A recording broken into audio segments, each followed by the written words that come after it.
Kagagaling lang natin sa Agoncillo and now it's time to take you to Alitagtag for some delicious Lomi, great history, and amazing views.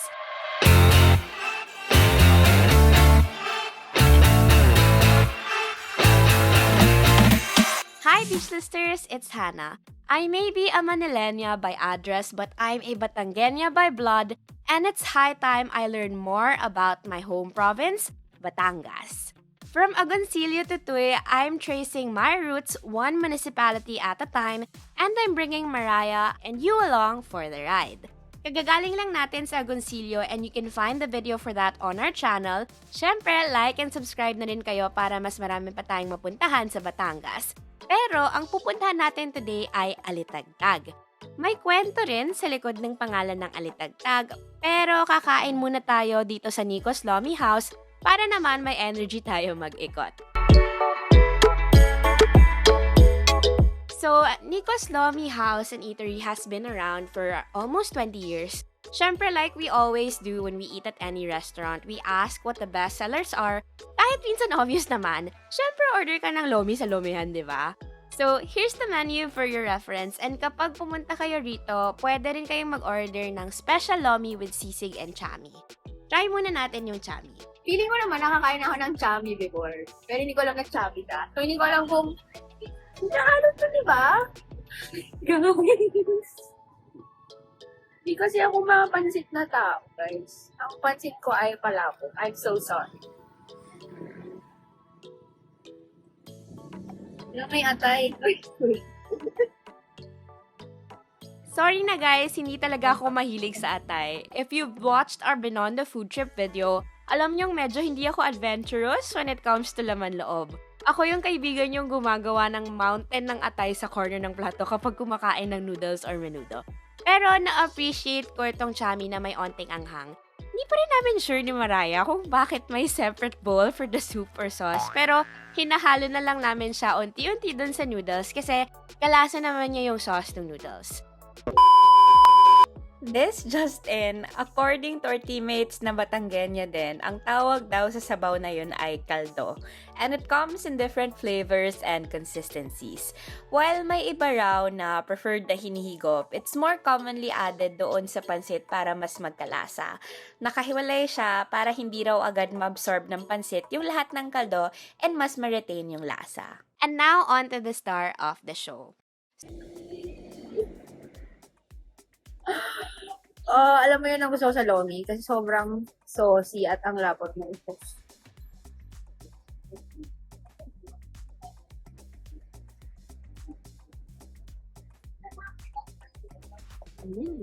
So, lumaki kasi akong mahilig sa mga sabaw na very thick yung broth. Tulad ng mushroom soup, makimi, at lomi. Kaya, sobrang saya ko talaga kapag malapot yung dish. I think it adds a certain texture na unang-una very unique sa mga ganitong putahe. At pangalawa, best eaten as soon as it's served. Kasi, hindi forever yung pagiging malapot ng sauce or sabaw. Sobrang lapot niya. Ang sarap. Siguro yung wish ko lang for their lomi is mas madagdagan pa yung sisig toppings for their sisig version. Masarap yung sisig pero for me, medyo kulang yung serving for the bowl of lomi. But taste-wise, masarap talaga siya for us at may bago pa kaming cooking tip na baon kasi first time namin ma-experience yung kikiam na sliced very thinly. Tapos parang na-deep fry, so sobrang crispy niya. I think it really adds to the umami factor of the dish. Umami! So, take your time guys and enjoy this delicious bowl of lomi like us kasi super lapit lang naman ng next na pupuntahan natin. Kung gusto mong malaman kung saan nakuha ng Alitagtag yung pangalan niya, listen up, besties. But before that, I think one of the reasons din why Nikko's Lomi House is so popular is because malapit siya sa Invencion Dela Sta Cruz Parish. Hindi ko maintindihan bakit pa kami nag-Google Maps when it's literally on the next corner. Now, this parish is special because of the history behind its patron. Across Batangas in general, marami talagang iba't ibang milagro na nangyari tulad ng pagpapakita ng Nuestra Señora de Caysasay kay Juan Maningkad sa Taal, mga milagro ni San Rafael ng Calaca, and many, many more. And one of these miracles was the foundation of this church in Alitagtag. Bago kasi maging municipality ang Alitagtag or maging town ang Alitagtag, malaking parte nito ay parte ng katabing Bawan. Yung Alitagtag was actually just one village in Bawan. Sa village na ito, may itinayong krus bilang panakot sa mga multo. In 1595, may babaeng inutusan na kumuha ng tubig sa Taal Lake mula sa village na ito. And on the way, may nakita siyang nakakasilaw na liwanag na nagmula sa krus at nang lumuhod ang babae, may bugso ng tubig na lumabas mula sa krus. Eventually, people caught on about the miracle related to the cross, and different priests from across Batangas tried to excavate it. Now the stories say that while they tried and tried to do this, parang may nagagalit at biglang may kidlat na nagmumula sa langit. Pero nung pari ng Bawan ang dumating para kunin ang krus, madali niya itong nakuha at nadala sa Bawan para maging padron ng munisipalidad na ito. Eventually, when Alitagtag became its own town in the early 1900s, pinahati nila yung krus para maging patron saint din ng parish that we are visiting today. Unfortunately, hindi namin nakikita pa yung krus sa Bawan, but this is what the miraculous cross of Alitagtag looks like up close. And actually, if you give it a search, the name Alitagtag actually comes from a local Tagalog word that means a small, distinct light. So, yung word is alinagnag. Ayan. It's such an interesting look into the history of this municipality, and I really enjoyed researching about it before we visited. I think typical din naman sa mga simbahan na very peaceful yung surroundings and yung vibe. Pero, medyo na-surprise kami kasi sa sobrang tahimik ng simbahan na to, at certain times of the day, you can hear all the birds flying and chirping above. Personally, kasi I really do appreciate how churches create a safe space for devotees to worship, pray, and reflect.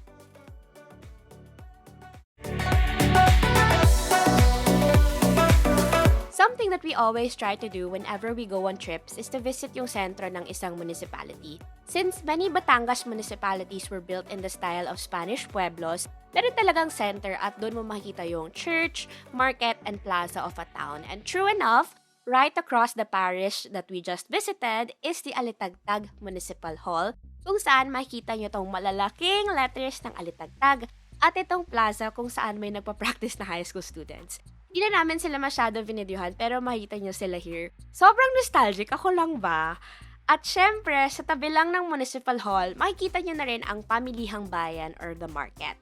Actually, dumaan na kami kanina sa market pero mapapadpad ulit kami dito in a little while kasi... Gusto ko ng kaluhan. Mamaya. Kasi yung doon parang hindi pa sila bukas. So, baybayin muna natin tong plaza ng Alitagtag and then punta na tayo ng market for merienda. Akala mo talaga ang daming ginawa para mag-merienda. Nag-ikot lang naman kami ng simbahan at plaza. Pero sabi ko nga... Ito lang ginagawa namin pag trip kumakain. Sa totoo lang guys, hindi naman masyadong mainit. Pero ako lang ba yung kapag malamig, mas masarap kumakain lang din ng malamig. So, let me know if that's the same for you guys or you think differently. Namin yung sahog guys. 40 pesos. Super solid ng halo-halo na ito for 40 pesos. Hanapin nyo na lang sina ate dito sa mga kainan bago makarating sa side na ito ng market. For our next stop, please prepare your footwear kasi pupunta tayo sa beach. Medyo hindi ako nakapag-prepare with my pasandal, so hopefully makapag-prepare kayo kapag bumisita kayo. Take note lang ha, yung daan papunta dito ay sementado pero medyo pasikot-sikot at matarik, especially yung pababa na mismo sa beach. Feeling ko rin kaya yung name niya, Lawit Dila Beach, kasi kung nilakad mo to, Lawit Dila talaga sa pagod, bestie. So, nakakatuwa kasi may onting pa-plaza dito and nung naghahanap ako ng mapupuntahan sa Alitagtag, nakita ko na puntahan talaga tong Lawit Dila Beach ng mga taga rito. May mga kasama rin kaming nakatambay dito sa beach right now. Sayang lang kasi medyo makulimlim talaga, makikita nyo rin sa video, so yung view ng Taal ay hindi masyado clear, but even then, you can see how close it really is from this viewpoint. And by the way, it's a lakeshore ha, hindi dagat. So, don't expect white sand. More like gray volcanic sand ito na kapag basa, it gets much darker. And mukhang kakaulan lang the night before kasi may mga debris pa sa beach when we visited. If you guys ever go for a visit, message nyo kami sa Instagram and send us a photo because we'd really love to see how Taal looks from here habang di pa kami nakakabalik. On your way to the beach or on your way back to the main road, take some time then to look at the views to your left or right kasi may napansin kami na viewing deck kuno sa tabi ng daan. Since hindi naman ito official viewing deck or anything, please be extra careful kasi girl, hindi mo na lang mamamalayan. Magiging parte ka na rin ng Taal Lake if you step too close to the edge. And as usual, don't overstay your welcome since daanan pa rin naman ito. Take a few photos and videos and be on your way. One of the main reasons why we wanted to go to this resort, specifically in Alitagtag, is because of how their rooms and areas are uniquely named. Sobrang perfect niya para sa series na ito kasi you'll find the different municipalities and cities of Batangas all over this resort. Pero bago tayo makarating sa Noni's Resort, masistress muna tayo kasi sa looban na naman tayo pupunta. Papuntang Noni. Talaga ako pag pag galing National Highway, tapos biglang magra-right or left. Don't worry, sementado naman yung daan papuntang Noni's and hindi naman siya masyadong malayo. After a few turns, makakarating rin kayo sa Noni's Resort and let's just hope na maging mabilis lang din yung parking nyo like me. Oh, ang yabang! Sorry guys, medyo new driver pa kasi ako. So kapag maganda yung parking ko, kailangan ko talaga magyabang. Sorry na. Pero huwag kayong maloko kasi di naman ako expert pa rin. Hannah's Parking Chronicles. Okay. Diba? One take. Wait lang. Wow! Kasi hindi ko mahanap yung ano. Yan. Eh! Yabang mo naman dun. Guys. And after surviving that parking job, congrats to you, Mariah. Buhay ka pa. Next step natin is to check in. Now, the main reception area is called Alitagtag Mansion, rightfully so. Mahanap nyo rin yung Lipa Bistro dito. Some rooms are named after Kalaka, Bayan, and even Taal. And some of the more private villas are named after Santa Teresita and Santa Rita. And if you guys follow Noni's Resort on social media, their famous A-frame cabins are named Talisay Cabins. Sadly, Noni's and in general Alitagtag was affected greatly by Bagyong Christine back in November 2024. So, hindi pa ulit available yung Talisay Cabins. Like, they're not for rent yet. Sad lang kasi these cabins, they do get the best view of Taal Lake, at least dito sa resort. Pero marami pa rin namang viewpoints and different areas to explore sa Noni's Resort. They have this viewing deck where you can chill or even take some meals, and they also have this cute seat. Siguro wag lang kayo magsiksikan tulad namin ni Mariah. Like, ang dami namang upuan, guys, across the resort. Hindi nyo kailangan magsiksikan dito. And just like the view sa may Lawit Dila Beach, medyo hindi kita yung details ng Taal since it's really a cloudy and overcast day. But weather like this does have its advantages kasi hindi masyadong mainit or maalinsangan, which is perfect kung gusto nyong ikutin yung resort like us. Unfortunately, no swimming for Mariah and I. Onting tampisaw lang sa pool. Kasi siguro na taon na hindi pa nalinis yung pool that time. But we were able to check out the different amenities, lalo sa harap ng resort. Aside from their viewpoints, meron silang bilyaran sa loob ng reception, merong playground for kids and kids at heart, and they also have this life-size chessboard. Kaso hindi naman kami marunong ni Mariah, so nagpapanggap lang talaga kami dito. Ang in-enjoy namin talaga ay itong iba't ibang seating areas, especially these beanbags. Feeling ko trademark na namin yung Mariah yung pagbabad sa mga lounge areas like this. Ginawa namin sa Zambales, sa Agoncillo, and here in Alitagtag. TBH, I think we're just titas in late 20s bodies.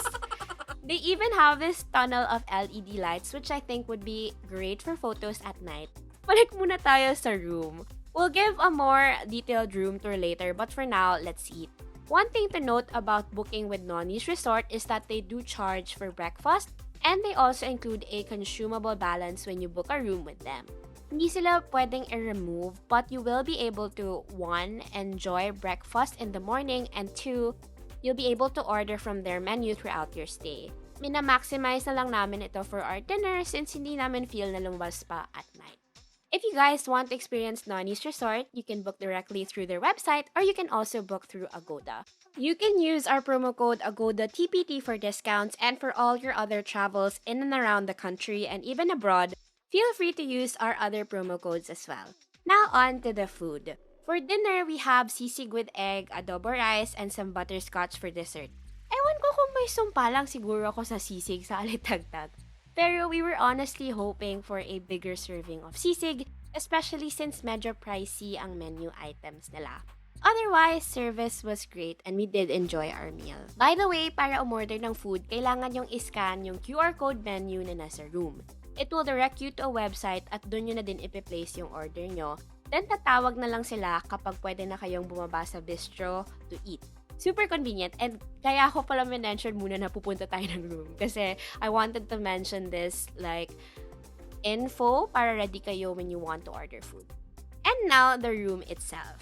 Okay, one thing that we didn't expect was that the individual rooms were actually housed in the Alitagtag mansion, and our room specifically was very close to the reception area. If you want a bit more privacy, make sure to check if you can get rooms on the second and third floor of the Alitagtag mansion or book one of their villas. This is their room for two with a queen bed. They have this little vanity with all of the essentials, which I really appreciated. Last believe inuwi ko yung tissue at saka yung baby wipes. So, malaki rin yung cabinet nila, so that's where you can leave your stuff, and there's even a safe if you need to, safe keep any valuables. For entertainment, they have a TV in the room. It's a smart TV, so if you have your own premium account, you can log in and use Netflix. Yung YouTube nila, pwede naman magamit without an account, pero may ads. Syempre, air-conditioned yung room, and as a lamigin, lagi kong concern ay yung mga aircon na masyadong malamig. Thankfully, they did provide blankets, and what's nice is that they provided one blanket for each guest. So, tig-isa kami ni Mariah. Yung towels din nila, bukod sa regular room towel for each guest, they also have a beach towel na pwede mong gamitin kung magsiswimming ka sa pool. The CR is very spacious, maraming tissue, may bidet, and may hot water, which honestly ticks all the boxes for me. After a good night's sleep, we'll greet the morning with some breakfast. While we expected more from their dinner fare, medyo bumawi naman yung breakfast nila kasi very filling. We got pancakes, bacon and egg, and of course, this set includes coffee, and they also included complimentary sopas. Overall, it was a really satisfying meal and a good way to end our Alitagtag trip. Very anticlimactic, no? Pero very us kasi nag-end sa pagkain na naman. Overall, our stay at Noni's Resort was relaxing. We loved the seclusion and the view of Taal Lake from here. Kahit foggy when we visited, we still appreciated the location and the lounges. But some parts could really use some upkeep. If mas ma-maintain nila, I think mas bobongga pa tong Noni's Resort kasi ang power talaga ng scenery, and yun naman talaga yung strength niya. If you enjoyed this video, please comment, like, and subscribe, and save our promo codes for discounts. From Agoncillo to Tui, I'm rediscovering my Batangas roots, one municipality at a time. Katatapos lang natin din sa Alitagtag, kita-kit sa Batangas City.